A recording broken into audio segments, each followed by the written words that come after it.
Mahakal. Number 1 और number 2 और number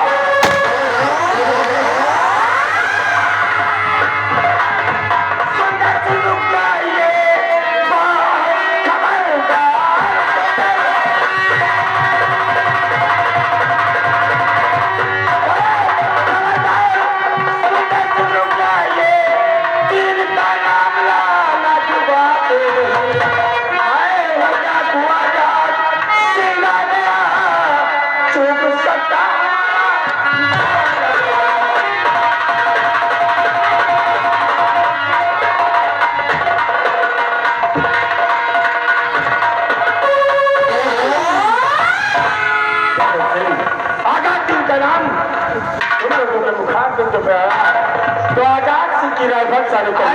सरदार जी, ऐसी गलती भूल में भी मत करना, क्योंकि हम यहाँ के महाराज हैं। कहो तो शाही खजाने का मुंह खुलवा दूं, जितना दिल में आए धन दौलत ले लो और यहाँ से वापस चले जाओ, क्योंकि यहाँ शुभ काम हो रहा है, कायूस में दखल दे रहे। को आजाद सिंह नहीं बल्कि चंद्रनगर भैया दरबार में आया तो आजाद सिंह के 3 प्रश्न हैं, इसके उत्तर इस पूरे चंद्रनगर में तुम्हारे सिवा कोई दूसरा नहीं दे सकता। सरदार जी, इस रियासत चंद्रनगर में मुझसे बड़ा विद्वान कोई और नहीं होगा। सवाल कीजिए, मैं माइंडेड हूँ, तुम्हारे हर प्रश्न का उत्तर मैं दूंगा। ध्यानपूर्वक सुनो। आजाद सिंह का पहला सवाल है कि आज से 18 वर्ष पहले तुमने किसी सम्राट का कत्ल किया था।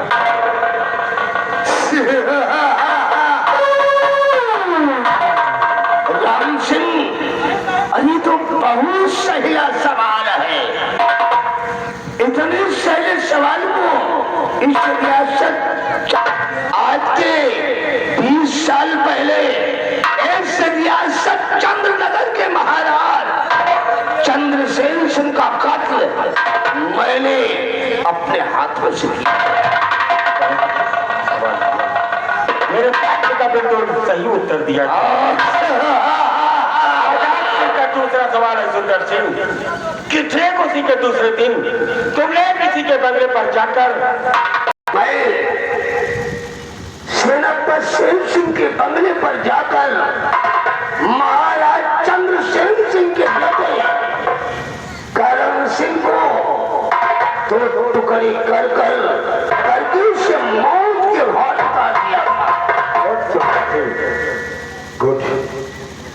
आजाद सिंह का तीसरा सवाल है कि ठीक उसी के 1 हफ्ते बाद तुमने किसी की पत्नी को अपने दोस्त राम सिंह के द्वारा उसके बंगले में गति पाकर चंद्रनगर भैया दरबार में बुलाई थी और उसी की नजर के समक्ष मार मार कर बेहोश कर दिया और सीधा बोरे में डाल के राम सिंह के द्वारा गंगा मां में दफन कराई।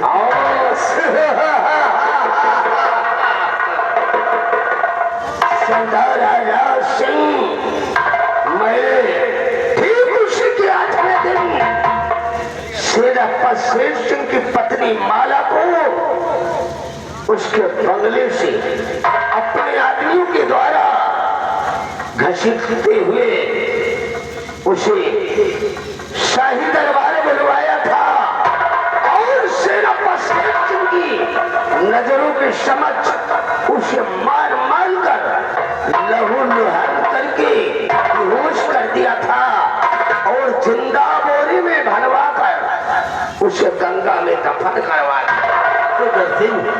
जय की पत्नी को अपने दोस्त राम सिंह के द्वारा भैया दरबार में और सेठ की नजरों के समक्ष मार मार कर अधमरा कर दिया और जिंदा बोरे में डाल के गंगा मां के राम के द्वारा दफन कराया। सच का पति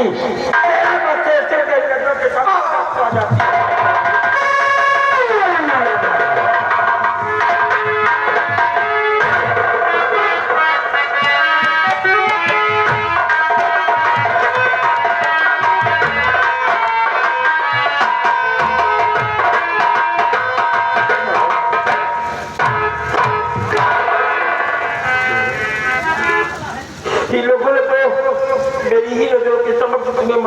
पर विहोश कर दिया और जिंदा बोले में जाके गंगा में दफन कराया था। तुम्हारे प्राण कैसे बचे?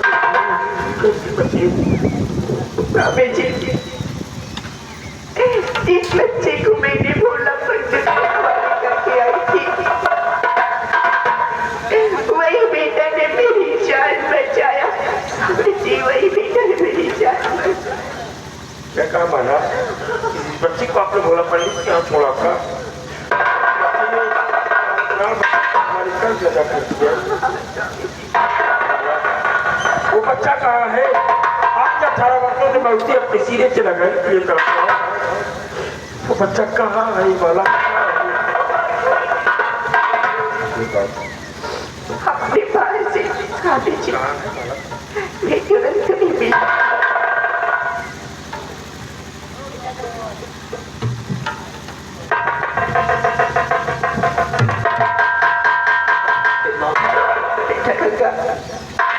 ये जो सामने तुम्हारी खड़ी हुई है, ये और कोई नहीं, मेरे पति तुम्हारे चाचा जी खड़े हुए।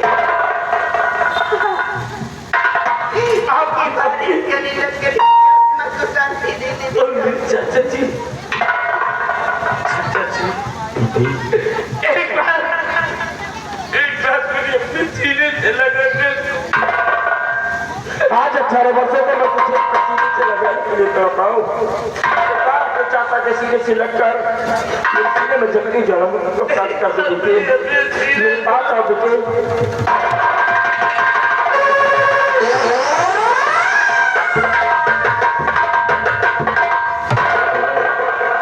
तू क्या समझता है तू भोला पंडित का बेटा है?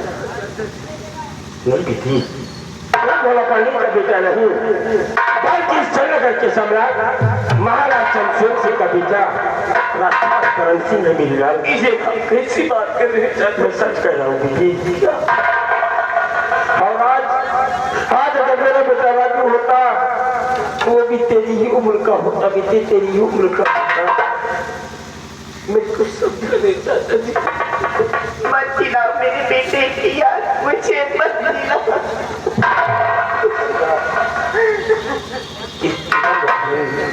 जिस दिन तेरा जन्म राजमहल में हुआ था उसी के ठीक एक हफ्ते बाद तुम्हारी माँ का स्वर्गवास हो गया और राजमहल में राशियों के द्वारा तुम्हारा पालन पोषण सही तरीके से नहीं होता। मैं एक दिन भैया दरबार से छुट्टी लेकर अपने बंगले पर गया और अपनी पत्नी माला से बातें ही करके अपने बेटे राजू को खिला रहा था।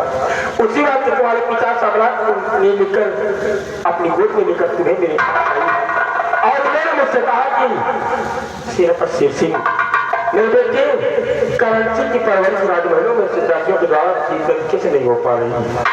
इसलिए मैंने सम्राट को तुम्हारे प्राणों की रक्षा करने का वचन दिया और तुम्हारी परवरिश हमारी पत्नी माला के द्वारा कराने का वो आदेश। और यही बात इस दर्शन को खल गई क्योंकि मेरे घर में जब पीछे से सारी बातें हमारी और सम्राट की सुन रहा था। राजमहल में पहुंचकर तुम्हारे पिता के सर कट में जाकर उन्हें इस दुनिया से मिटा दिया और तुम्हें मारने के लिए मेरे बदले पर आया। लेकिन तुम्हारे प्राण की रक्षा करने के लिए मेरी माला ने अपने बेटे राजू को दे दिया और इसने मेरी ही नजरों के समझ मेरे बेटे राजू को पूरे कर दिए और मैं कुछ नहीं कर सका बेटे, मैं कुछ नहीं कर सका जी।